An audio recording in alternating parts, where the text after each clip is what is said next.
Di antaranya pengertian bimbingan, pengertian konseling, pengertian bimbingan dan konseling, alur proses bimbingan dan konseling, dan tata tertib yang akan disampaikan oleh Ibu Ertik Suryawinasih, SPD.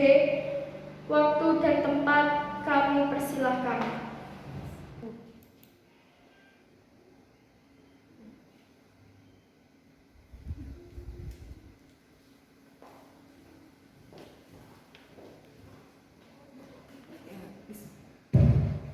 Bismillahirrahmanirrahim. Assalamualaikum warahmatullahi wabarakatuh. Halo, selamat pagi siswa FISI baru MTS Bandung. Apa kabar kalian semuanya? Sehat semua ya? Semoga kita semua dalam lindungan Allah SWT.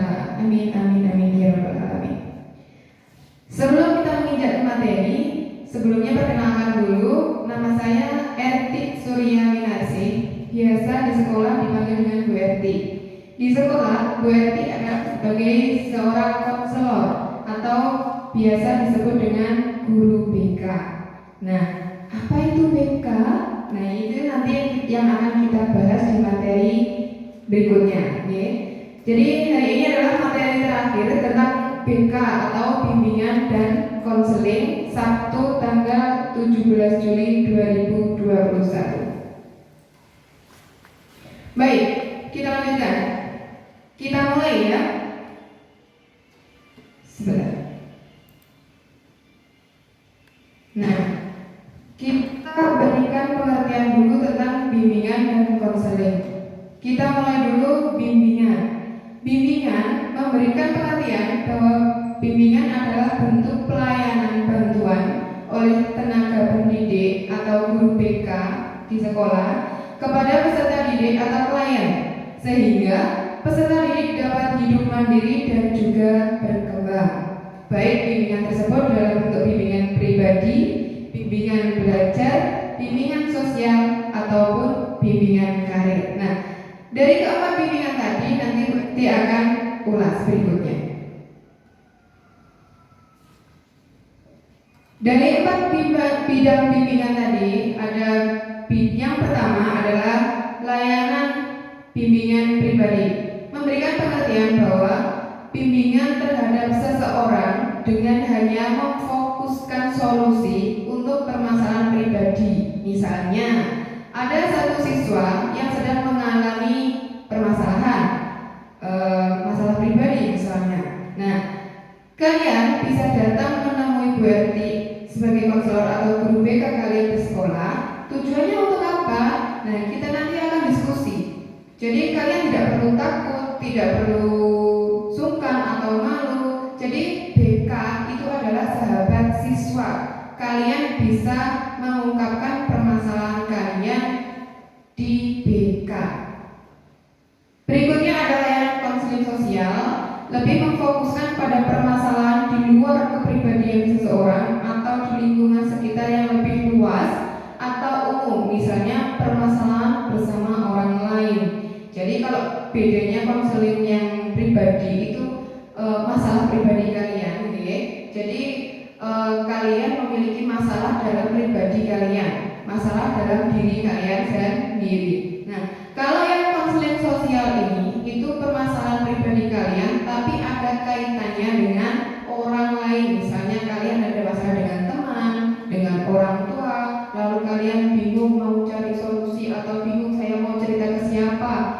Nah, guru BK bisa kalian jadikan tempat untuk bercerita. Jadi nanti di sana kita akan berdiskusi dan nanti untuk pengambilan keputusan tetap ada di tangan kalian sendiri. Jadi guru BK itu hanya sekedar memfasilitasi atau teman diskusi. Kalau bahasanya kalian mungkin teman curhat seperti itu, oke?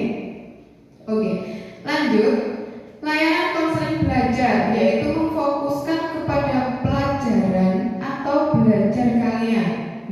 Misalnya kalian memiliki permasalahan dalam pelajaran, dalam belajar di kelas ataupun di rumah, terus kalian ingin meminta solusi. Nah, nanti di situ kita bisa melakukan diskusi.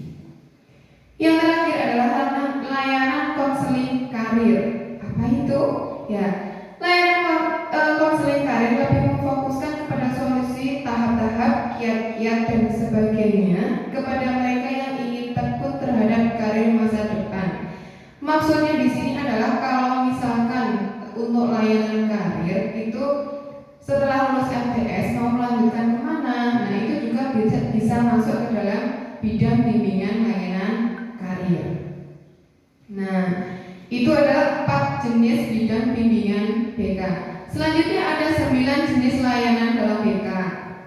Yang pertama adalah layanan orientasi, di mana layanan orientasi adalah layanan yang membantu peserta didik untuk mengenal dan memahami keadaan dan situasi yang ada pada lingkungan sekolah yang baru.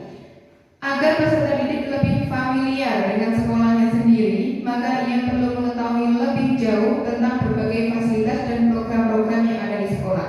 Jadi layanan orientasi itu adalah layanan yang diberikan kepada kalian untuk lebih mengenali lingkungan madrasah kalian.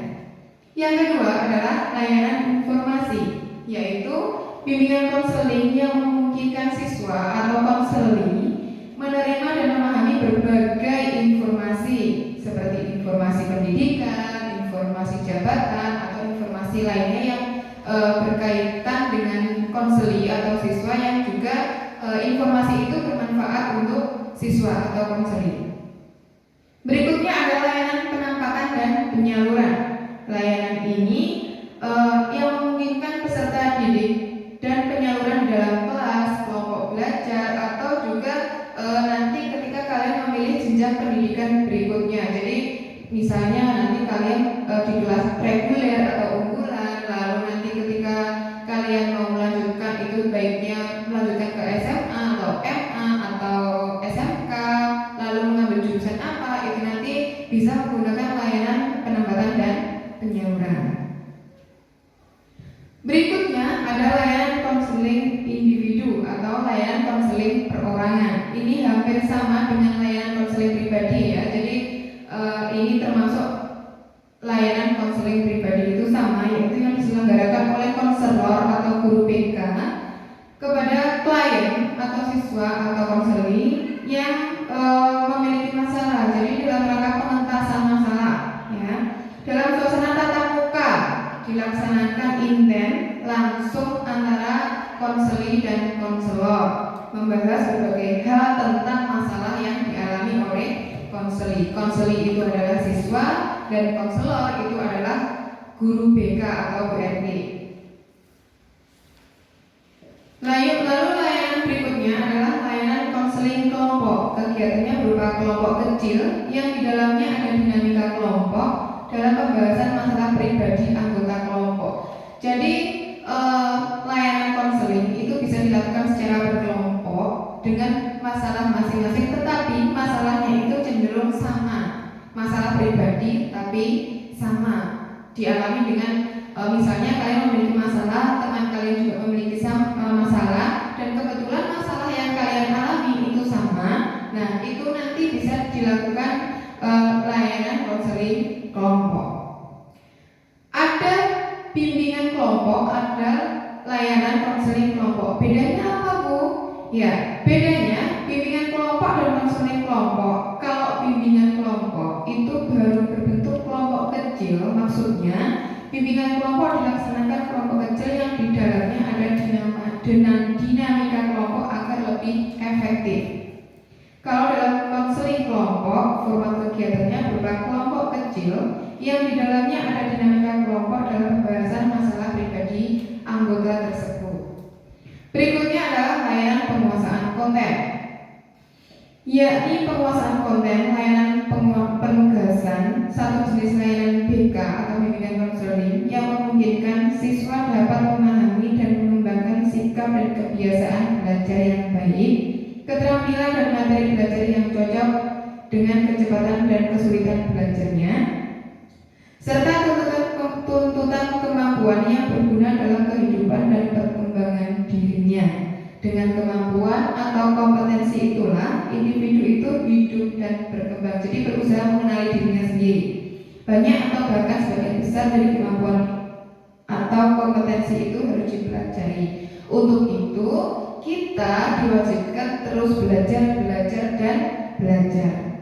Layanan yang terakhir adalah layanan pembelajaran, adalah layanan BK yang memungkinkan peserta didik atau konseli mengembangkan diri berkenaan dengan sikap dan belajar yang baik, materi belajar yang cocok dengan kecepatan dan kesulitan belajarnya, serta berbagai aspek tujuan dan kegiatan belajar yang lainnya. Itu adalah pengertian bimbingan dari BK. Selanjutnya ada lagi tentang konseling. Secara sederhana dapat diberi pengertian sebagai hubungan antara konselor atau guru BK dengan konseli atau siswa, yang mana tugas konselor adalah memberikan solusi yang sesuai dengan keilmuannya atas permasalahan yang dialami oleh konseli atau siswa, dan konseli tersebut dapat mengambil keputusan sendiri yang terbaik untuk dirinya setelah berdialog dengan konselor. Jadi untuk keputusan dalam sebuah permasalahan yang dialami oleh siswa, itu keputusan berada di tangan siswa sendiri. Jadi konselor atau guru BK itu hanya sebagai fasilitator, teman untuk berdiskusi, seperti itu. Nah, berikutnya definisi bimbingan dan konseling secara umum. BK atau bimbingan konseling adalah layanan bantuan yang diberikan kepada peserta didik, baik perorangan atau kelompok, agar mampu mandiri dan berkembang secara optimal dalam bidang pribadi, sosial, belajar, dan karir, serta keluarga dan keagamaan, melalui berbagai jenis layanan dan kegiatan pendukung berdasarkan norma-norma yang berlaku. Jadi berkembang secara optimal dalam bidang bimbingan. Tadi ada 4 yang boleh disampaikan tadi di depan. Ada bidang bimbingan pribadi, sosial, belajar, dan karir, juga menggunakan jenis-jenis layanan yang sudah Bu Erni sampaikan di depan tadi. Bimbingan dan konseling adalah proses pemberian bantuan yang dilakukan melalui wawancara. Ya, jadi secara langsung face to face oleh seorang ahli yang disebut konselor kepada individu yang sedang mengalami sesuatu masalah, individu yang sedang mengalami permasalahan yang bermuara pada teratasinya masalah yang dihadapi konseli, serta dapat memanfaatkan berbagai potensi yang dimiliki dan sarana yang ada, sehingga individu atau kelompok itu dapat memahami dirinya sendiri untuk mencapai perkembangan yang optimal, mandiri, serta dapat merencanakan masa depan yang lebih baik untuk mencapai kesejahteraan hidup. Ya. Jadi untuk layanan BK itu dilakukan secara face to face atau secara langsung antara konselor dan konseli. Itu ketika mungkin kita di sekolah, ya. Tetapi berhubung saat ini kita hanya daring, ya, jadi nanti kegiatan konseling itu bisa kita lakukan secara online, ya. Jadi nanti bisa WhatsApp Bu Erti, melalui WhatsApp bisa. Nanti kita melakukan konseling melalui WhatsApp. Tetapi kalau kita sudah sekolah, semoga kita segera sekolah normal kembali, ya. Jadi kita bisa melakukan konseling secara face to face. Nanti ketika kalian ada permasalahan seperti itu. Nah, setelah kita memahami tentang bimbingan, tentang konseling, apa itu bimbingan dan konseling, mungkin sudah cukup mengerti, ya, dari sedikit yang boleh disampaikan tadi. Nah, sekarang kita menginjak tentang alur atau proses konseling, ya. Ketika di sekolahan, ya, kalian bisa datang ke ruang BK. Nanti di MTS atau di madrasah kalian akan mendapati ruangan, yaitu ruang BK. Nah, kalian bisa masuk ke ruang BK, menemui konselor atau guru BK, yaitu berarti menyampaikan permasalahan kalian. Kita berdiskusi antara konselor dan konseli, kita membicarakan permasalahan yang dihadapi. Lalu setelah kita berdiskusi, kalian bisa memberikan kesimpulan atau kalian bisa memberikan keputusan untuk permasalahan kalian. Oh, ternyata baiknya saya seperti ini. Oh, ternyata setelah saya komunikasi, ternyata saya harus bertindak seperti ini. Nah,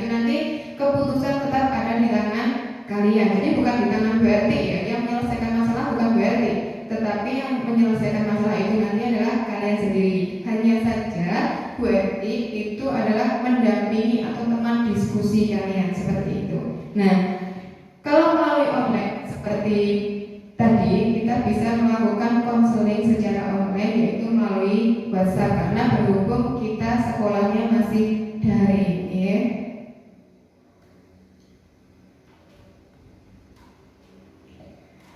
Nah, biasanya tentang BK itu tidak jauh hubungannya dengan tata tertib.